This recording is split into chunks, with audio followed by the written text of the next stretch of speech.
nature isn't only what we experience when we go to a national park or on an up north camping trip. Nature is all around us, and it is amazing. My name is Zachary Brannigan, and with my friends at the Saginaw Basin Land Conservancy, I want to show you how to experience and protect nature right here at home in Michigan's heartland. Join us as we explore habitat, outdoor adventures, and wildlife.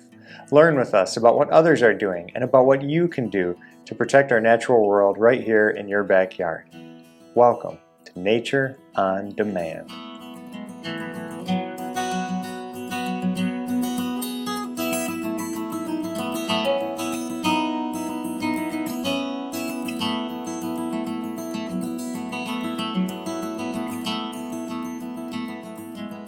Today's episode is brought to you by First State Bank. Our season-long sponsors for Nature on Demand are Hemlock Semiconductor and the Morley Family Foundation. Thank you for your incredible, generous support. Winters in the upper Midwest can be harsh and unforgiving, but even in the depths of winter, you'll find birds and mammals thriving in the blowing winds and cold nights of the Great Lakes Basin. Not only that, but many species visit us only in winter, taking refuge from even harsher climates in the far north. In this episode of Nature on Demand, our team takes you on a short trip to the far northern reaches of the Great Lakes Basin, along the shores of Lake Superior. Here, they find some rare winter species and share with you how you can see winter wildlife when in the field yourself, or even right in your own backyard. Hey, how's it going?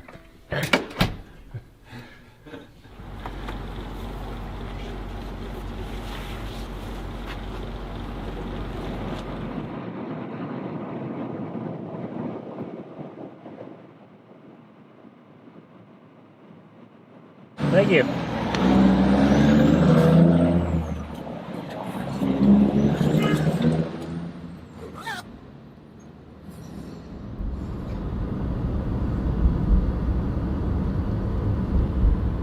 I think one thing about observing species in winter as opposed to other times of the year is the fact that you get to see different species, due to migration.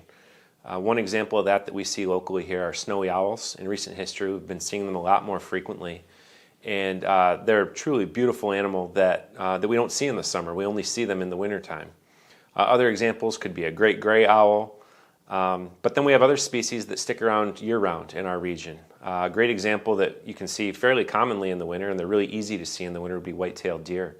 With their brown fur, they stand out against the white snow and can make for some really beautiful photography. And with their tracks in the snow, they're also a lot easier to find if you happen to be hiking.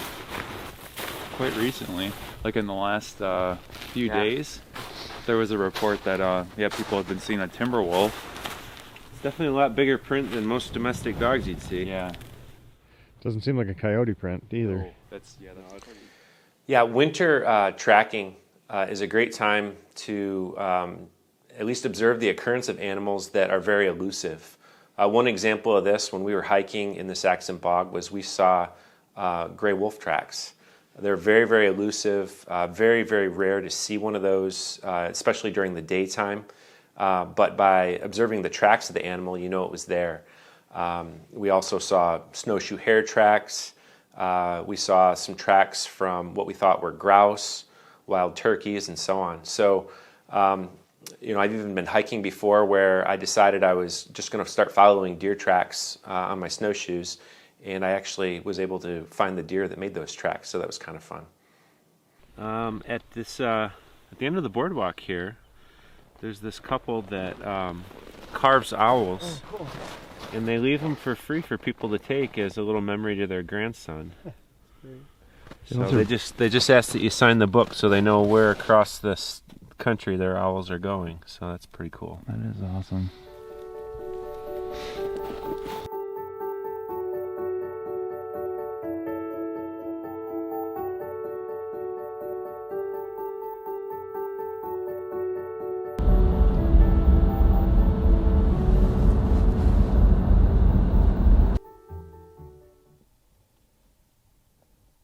Really couldn't be any more quiet. Yeah.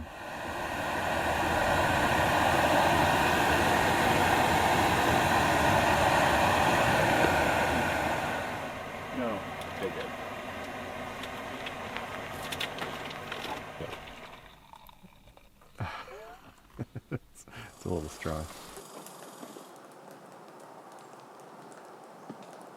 That's pretty cool. Come on, Tyler.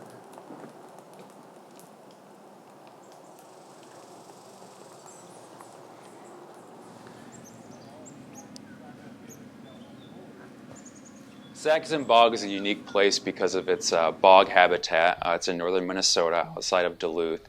And because of this specific bog habitat that exists in an area that's otherwise predominantly agriculture, it creates a very unique environment for the wildlife that frequents the habitat. Mary Lou's Feeders is without a doubt a landmark within Saxon Bog.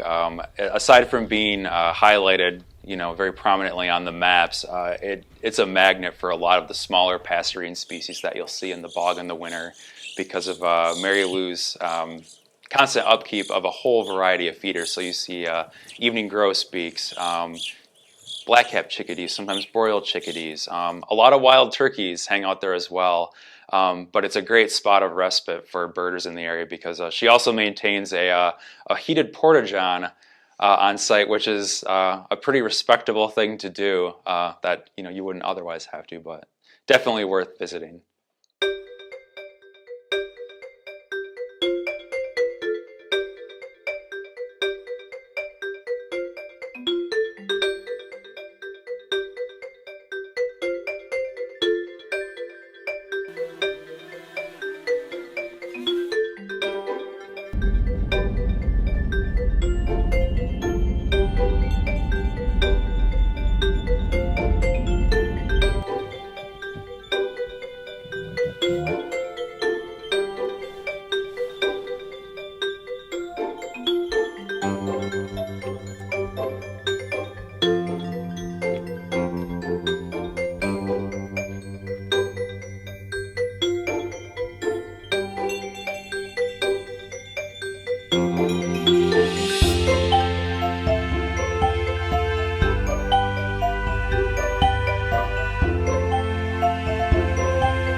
The Sunubian zone is a very specific environment that develops in winter climates. In some places it exists year-round where there is snowpack, but then in places like the Midwest it develops in the winter months.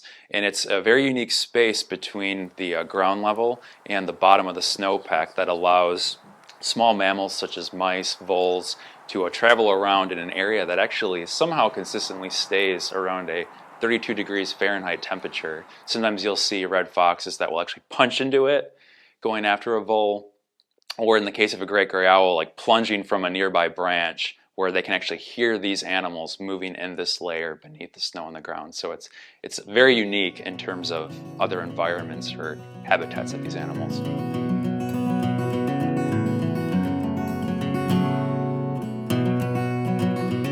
Yeah, so viewing wildlife or just spending time outdoors in the winter probably does require some extra precaution that you need to take just to be safe. One, definitely pay attention to the weather. Look at the forecast.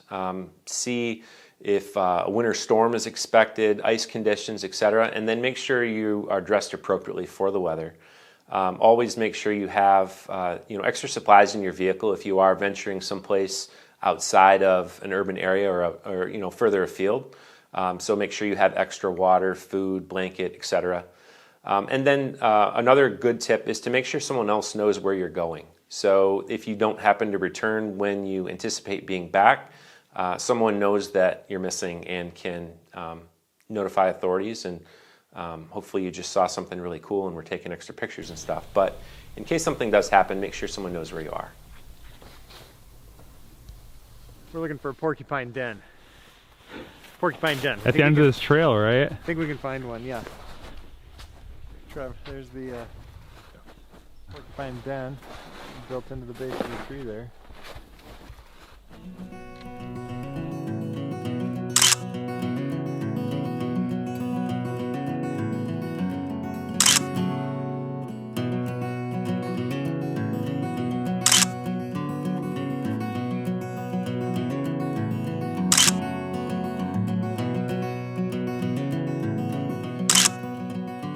You don't have to go to Minnesota or the North Shore Lake Superior to experience winter wildlife.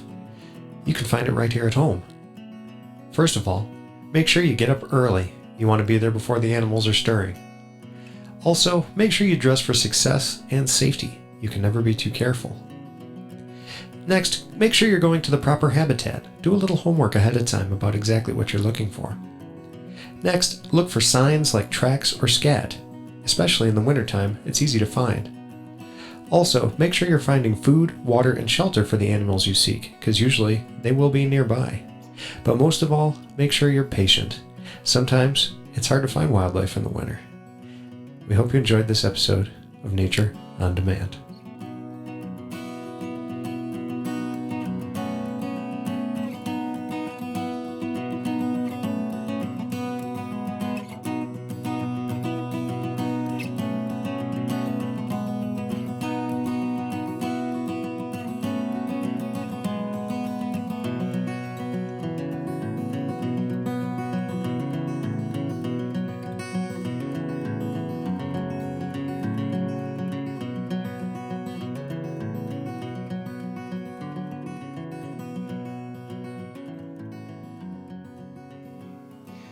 Yeah, so on our first morning when we were headed out to start viewing wildlife, the first wildlife we actually found were two dogs wandering in the street, and they were about a block or a block and a half near the expressway. So we decided that it probably was not a good thing for us to let them go. So the dogs were friendly, so they came to us. We checked their tags and called the phone number on the tags. We were unable to get in touch with the owner via phone, but the address only happened to be a few blocks from where we were.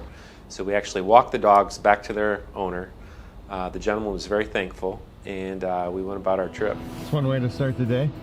Yeah, I'll say. Well, I'm glad we did that. Not Yeah, just, Home safe and sound. it wouldn't have been too good to just leave those two dogs, you know. No, I mean, like, we can't leave it. Two big, beautiful dogs like that, Yeah. that wandered around down there.